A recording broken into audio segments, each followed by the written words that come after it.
everyone. Hi, lovelies. Hello. Welcome to Business Blondes. Thursday comes around so quick. I love it. I love the chance to be able to chat with people. And joining us today is the lovely Angelika Winnett, who I have the privilege of introducing properly in a few minutes. But before we get started, you will have noticed that we are missing the lovely Penny today, and we are really missing you, Penny. She's unable to join us, but she is here with us in spirit, and we are here sending our love to you, my lovely, and looking forward to having you back. So lots of love. But no further ado, let's get ourselves started, shall we, and see how our week's been going. So let me start with the lovely Carol Ann. How's it been going for you, my darling? Yeah, very good, thank you. What I'm really picking up on, and we have mentioned this before, about the optimism that's in the air at the moment. And some of my friends who have had health issues have been given the jab, have had their vaccine. And there's a sense of real hope that the light at the end of the tunnel is finally here.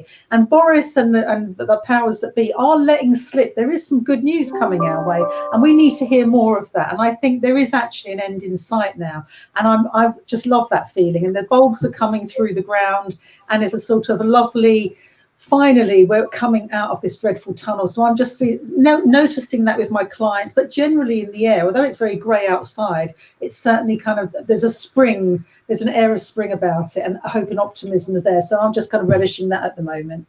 Oh, I love it. And there is, isn't there? There just seems to be a lightening or a lifting when you're talking to people, and I think seeing people start to get the vaccination. I know my parents have just had theirs. It just gives you that sense, doesn't it, that we're starting to move through this, which is amazing to see. Lovely Sam, how about you? Yeah, well, actually, Carol Ann has just stolen my thunder, because I was just about to say the same. In fact, I know it's only the 4th of February, but I've already coined February as being fun February, because it just feels a lot lighter. I don't know if it was just that everybody kissed goodbye to January, but everybody does feel so much more brighter in February. And yeah, it's lovely to see. I mean, my parents knocked on the door. I haven't seen them, not even online for a good month, and it was lovely to see their smiles because they've had the vaccine. So yeah, I think the vaccine is definitely working. I think morale is higher, and yeah, let's keep it. Oh no, absolutely. There just seems a lightness, and I know for me, I was dead excited on Monday to be finally out of self-isolation. Not as much, I don't think, as my 4-year-old daughter, who skipped away into nursery, and I kind of like, woohoo, other people, not just me. But I got that real sense from everybody that I've spoken to this week that actually coming out of January has really helped. I think, January is always every year a little bit of a tough time for us, isn't it? We've had Christmas to look forward to. We've got the bills to look forward to in January. We're possibly doing dry January, or I did red January, and you were like, oh my goodness, I've not got to exercise and not drink. And I've got not a lot to look forward to. And I think having had that news very early on in January was just the extra layer for people, wasn't it? That became a bit more challenging. And yet now we're kind of saying, we're doing this. We're finding our way through. We're finding things to be grateful for, things to look for, to be excited about, and you start to hear the good news, and actually that just allows you to hook onto it a little bit, doesn't it, and go, yeah, good news is coming, and actually you start to see more of it. So long may it continue. And now on to the lovely Angelika, who I'm delighted to have join us. So Angelika Winnett is a senior experienced videographer and video strategist working with businesses, and she specialises in art and design films with over 15 years experience in media and digital marketing. Originally from Hungary, where he worked as a broadcast news journalist before moving to the UK in 2011, falling in love with an Englishman, which I just love that part of your story. You completed your MA and have been running your own videography business since 2014, living with the man of your dreams, who you moved here for, and your 7-year-old football-loving son, which is just amazing to have you with us. So could you start by telling us a little bit about your journey, please, my lovely? Oh, thank you for having me. Hi. Yes, it has been a long journey. So as you mentioned, I have my background in journalism, and actually this is partly how we met with my partner, who is also a journalist, just he is British. I am originally from Hungary. And actually 10 or 11 years ago, I came here for a fellowship, which was an international fellowship for journalists in Cambridge. And we had to write a paper and do a research. That was basically what the fellowship was focusing on. And I interviewed my current partner at the time for this paper about his experiences as a journalist, and this is how we met first. And actually it is a very romantic story, because after the first interview we started sort of dating, and then we had a long distance relationship for a year, and then a year later I decided to quit and move to the UK. And actually it proved much harder to establish myself here than I thought. I had plans, I was in love. I sort of wanted to have a career change as well, and I had everything planned. I used to work as a crime correspondent, and I wanted to broaden my knowledge in that area on a sort of like academic level. But then it proved much harder to find an employmentship as a Hungarian-speaking television reporter, and with no experience in the UK, being 30. And by then, after I finished my MA here, we had a little baby. So basically, it was a long journey, and then I decided to run my own business from 2014 after maternity leave, and after realizing that I need to update my skills. So what I did basically during maternity leave, I learned how to film, how to use a camera, how to edit, and slowly I was building up my business, or I have been building up my business since, because it's a never-ending story, and I'm learning every single day new and new things about being a businesswoman. Oh, I love that. And you're right. I think, my nan used to say every day is a school day. And I think that is life, isn't it? But it's certainly life in business, because the world keeps moving and we have to keep moving with it. And I love, though, that you used your maternity to learn a new skill and catapult yourself into starting your own business. That must have been quite a decision to make. Yes, it was. However, as I mentioned, that this decision didn't come easy. I had no experience in running my own business at all. My parents were always in employmentship, if that is the phrase or the exact word for that. So basically, none of us in the family had experiences with it before. So it was a stranger thing for me to do. But to be fair, it was a difficult journey. I was seeking jobs for quite some time, and it all ended up in sort of frustration. And basically, after a couple of years struggling with it, I just decided that I can't face it anymore. So if I can't go to the job will come to me, hopefully. And this is how I set up my business. And I think it was a good decision. It has its own challenges, of course, but it has its benefits as well, which I love. And basically, at the moment, I need to have quite a flexible schedule, because my son obviously is in school age. So pickup times, drop-offs, I'm pretty sure like loads of us facing the same challenges. Basically I can fit it in to my work quite easily. So you mentioned that every day is like a school day, and obviously we continue to learn, and we have to continue to evolve and develop. But Angelika, what was the biggest learning in setting up your business in the early years? If we've got viewers watching that are thinking of starting a business or have just started, Where do you think your biggest learnings were in the early days? For me, and I think it is it is just my personal experience, and I'm pretty sure it is different for everyone. For me, it is coming or get over my confidence issues. I think it was a massive challenge, as I'm pretty sure you are all coaches and deal with it a lot when you are coaching other businessmen and business women.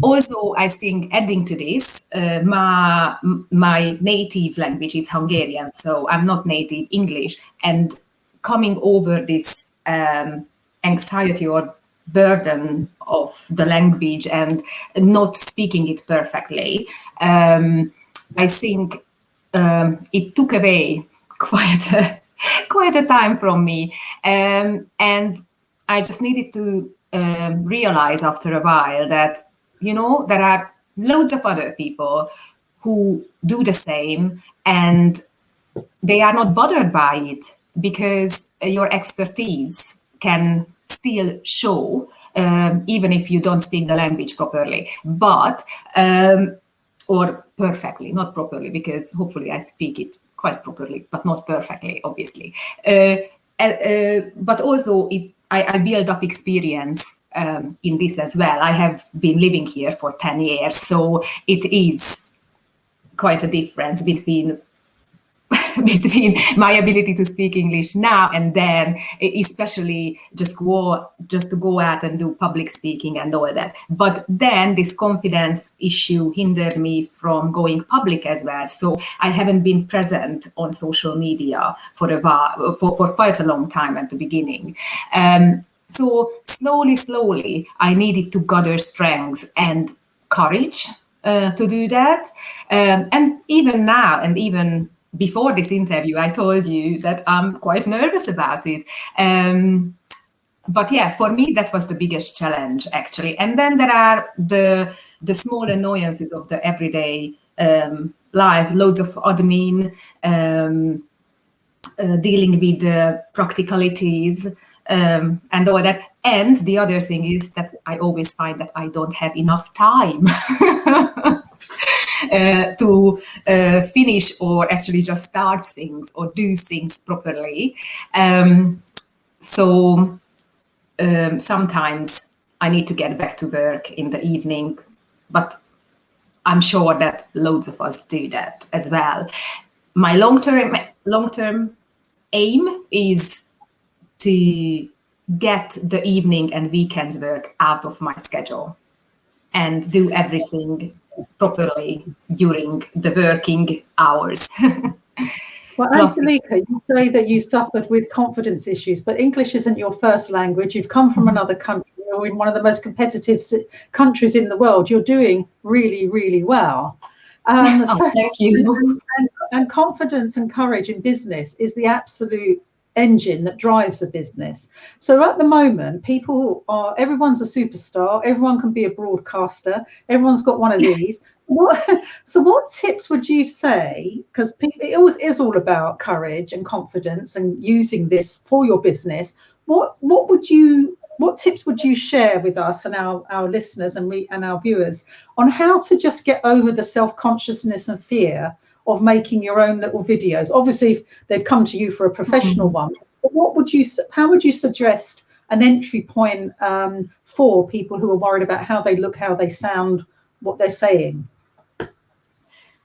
I think it's interesting because even if I mentioned that my background is in broadcast journalism, so I used to be a television reporter, sometimes going live on camera, I still hate being on camera. I'm still nervous. I still get like loads of anxiety about it. However, I think with loads of practice you can get used to it. And actually, if it is not if you don't want to hire someone who is a professional videographer with a proper camera, because it makes you even more anxious, and if you want to basically improve your skills on camera, you can do it yourself on your mobile phone, as you said. Also, I think whatever video it is, obviously depending on your business, on your relationship with your clients, but I think for each business owner, it is a very good practice to have some personal connection. And nowadays, nearly for a year, this personal connection, most of the time, not face-to-face, but needs to be happening digitally, if you know what I mean. So even if it is a little mobile phone, after a few go practicing it, or even like for days or for a week, you can polish your skills. And if you like it, just do it. You don't need to go live necessarily. You know, on all the social media platforms there are live features, of course, but you can just post a recorded message for your clients, or whatever you want to come across, or whatever message you want to deliver for them. Do you think that posting videos now for SMEs, or actually for any business sizes, is becoming even more important because of the pandemic? Very good question. I have been thinking about it a lot. Because logically that would be the direct consequence of the current situation, yeah? Like face-to-face meetings, physical like connections are basically very much restricted. People can't go to shops, people can't go and basically feel the objects, materials they would like to buy. So even for a product demo, it would be a very nice thing to showcase the product to your clients on social media, or on your website, or in your web shop, and so on. So logically, I would say that probably there is a demand for videos. On the other side, of course, there is the economic consequences of the lockdown. And video, if it is a professionally shot film, it's not a cheap thing. So I think it is like a twofold consequence or direction after the pandemic.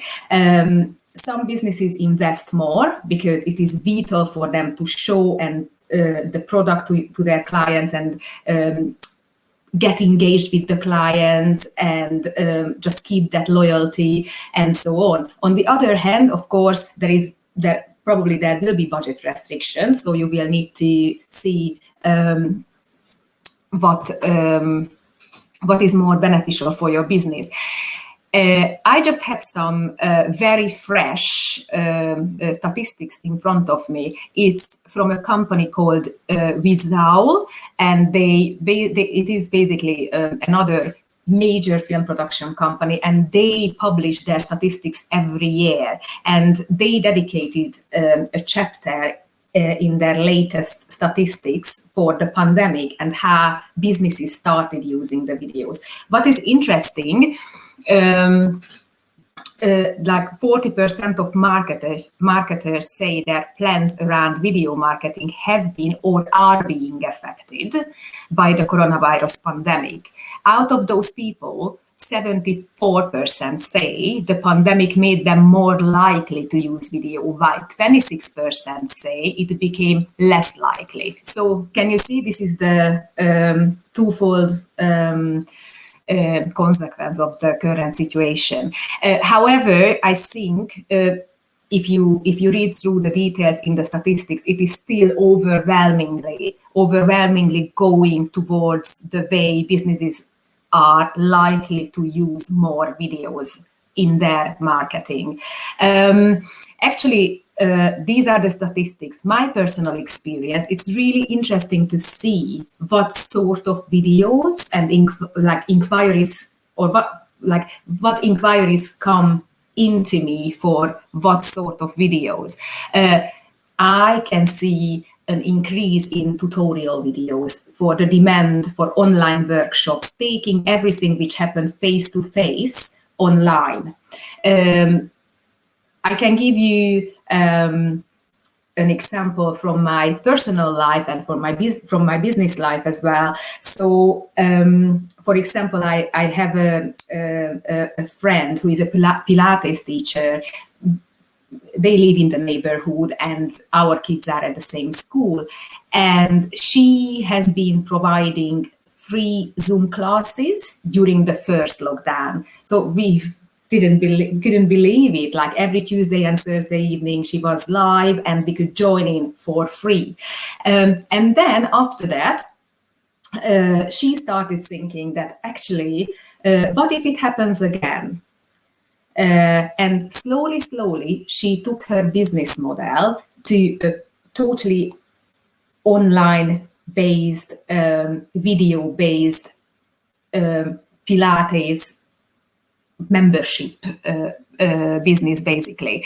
So you can pay a certain amount, and she posts new videos every week. And if it ever happens again, as it is now happening for the third time, she will be still able to provide exercises to her clients, but also her income doesn't suffer so much. Then I'm also in discussion with a workshop which offers master classes like lampshade making. You know, I specialize in art and design, so I'm really going towards that industry. And they actually, I just got an inquiry from them. They would like to create online tutorials because the face-to-face workshops can't run now. And I'm seeing it quite a lot in the creative industry, where businesses were providing workshops to people. Now they are trying to go online and do like very beautiful videos and sell the tutorials and online workshops online or the workshops online. Fab. And you're right. I think there's been such a pivot for businesses, hasn't they, that have suddenly gone, well, I can't do what I was doing before face-to-face. Yeah. I think there'd been a challenge at some point, which were like, oh, how am I going to get clients? But actually, the question is, the customer their need hasn't gone away. It's just that our ability to serve it in the way that we used to has changed. And yes. Therefore we've got to be able to take it online. So what surprises clients most when it comes to video production and kind of creating those? Sorry, can I just have a quick question before I answer? Of course. So what is your experience? I would love to know, actually. What is your experience with videos and how the whole world suddenly changed? Because I assume, I'm not 100% sure that you did your work on face-to-face appointments or however you call your time with your clients. So can you share your experiences? I'm so curious. Yeah, of course, and great question, to be fair. So I was delivering all of mine face-to-face, and we were just about to launch a new face-to-face program. Literally, we were getting ready to go a couple of weeks later, and then the first pandemic hit, and it was like, okay, awkward. I'd best learn some new skills. So had to start changing a lot of that and taking it online. And actually what it's done is make my business global. So I now have clients from around the world, because one of the benefits of doing it this way is it doesn't matter where I am. It doesn't matter where they are. So, you mentioned earlier, Angelika, the challenges about being a mum and trying to balance your work in. Actually, for me, a big upside of this has been I no longer have the horrendous 7 to 7:20, where I used to have to get my child into nursery and get across town, parked up and on the train to be able to kind of do my face-to-face work. Because I'm clients, but actually I can, I don't throw her into nursery anymore. I can actually put her in there nicely. So I think there's been a lot of challenges, a lot of things that haven't gone so well, but a lot of it has actually worked out for the best. But fear of the camera is still something that I'm working hard on. But We all are. I promise. What about you, Sam and Caroline?